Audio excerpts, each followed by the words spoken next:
Over the weekend, Procreate tweeted out this video with the message, "We're never going there. Creativity is made, not generated." You've been asking us about AI. I usually don't like getting in front of the camera. I prefer that our products speak for themselves. I really fucking hate generative AI. I don't like what's happening in the industry, and I don't like what it's doing to artists. We're not going to be introducing any generative AI into our products. Our products are always designed and developed with the idea that a human will be creating something. We don't exactly know where this story is going to go or how it ends, but we believe that we're on the right path supporting human creativity. As you can imagine, the outpouring of support for this video from their customer base was overwhelmingly positive. Now, this has been Procreate and James Cuda's stance for a while now. I'm pretty sure he basically said roughly the same thing back last fall. Might have been during the Procreate Dreams event. And I've also seen Procreate's Twitter account say roughly the same kind of thing over the last year or so. But I get why he said this. There's so much distrust, not just in the art community, but everywhere against big tech. And Procreate, they're not really big tech, but people don't know that. They just see a popular app. They don't realize that Savage, that makes Procreate, is a pretty small company. And I've seen comments here on this channel from people saying, just you wait, it's only a matter of time before they sell out, they screw us over, just like every other corporation out there. So the CEO coming out, really planting a flag in the ground, that means a lot. This isn't a marketing person, a PR person.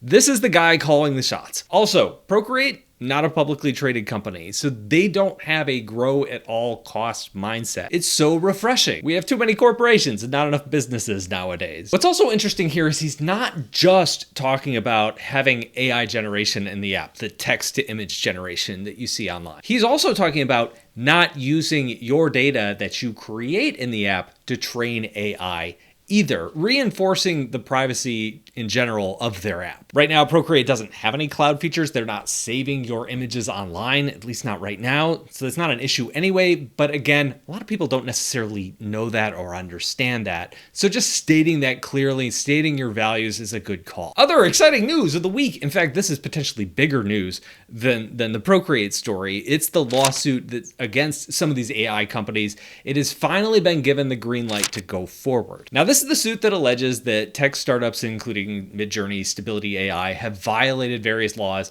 by training their AI image tools on artist work without any consent. This is the lawsuit started by Carla Ortiz, Kelly Anderson, and Kelly McKernan. Now, if you recall, last fall, this lawsuit hit a snag when the judge into the case, some of the accusations had some problems. So everyone went back, readdressed some of those issues that the judge pointed out, added more artists to the lawsuit as they went. So this is that revised lawsuit that's been working its way through the legal system over the last several months. And just last week, Judge Ora greenlit the new suit to go forward. Now, these AI companies, specifically DeviantArt, was trying to get this dismissed under California's anti-SLAPP laws. But the judge found that this was in the public's interest and had met many of those aspects in this case. It'll be really interesting to see where things go from here. This case is going to go to discovery next, and what that means is we could see a lot more of the internal communication around how Midjourney and Stability AI have used images, specifically artist images, to train their AIs. A lot of that is a black box. They claim that they're not using that sort of thing, and artists say, yeah, we think you are. There already have been leaked conversations from Midjourney's Discord where they talk about just that, how they're using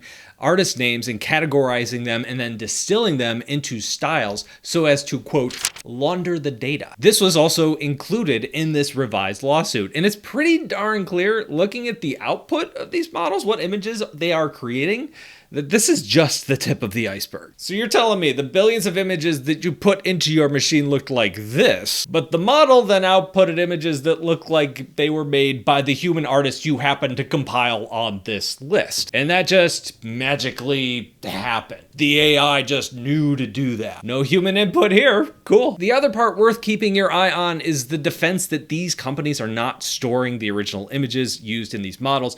Those images are collected by a third-party nonprofit. So the argument goes that since they did not collect or store that data, they are not liable for how they chose to use that data. They are just using all of those images to learn from. But the word learn is a little odd here. Clearly it's not learning like a human or even an animal does. It's not sentient. It's a computer program. It's doing what it has been programmed to do. It's just storing this data in a different format so it's easier to access it. It's like a form of compression, right? Here's some text from the lawsuit. This is Stability AI CEO that they're referring to here. What happens if you take 250,000 gigabytes of images and compress it down to X gigabytes? We'll share all the details soon, but it's surprisingly small. It's worth taking a step back and thinking about how crazy insane this is. We took 100 terabytes of data, 100,000 megabytes of images, 2 billion of them, and we squished it down to a 2 to 4 gigabyte file. And that file can create everything that you've seen. This is insane, right? That's about as compressed as you can get. I could keep going, but there's several other examples in here where this has been referred to as image compression. And this is important because once the lawsuit started, how this data has been described has been very, very different because compressed data is still the same data. Anyway, this is all fun stuff. It's going to be very, very interesting to see where things go from here. Probably not going to hear a lot for the next few months. We will see. But what do you think of all this? Let me know down below in the comments. Thank you all for watching, and I'll talk to you in a couple of days.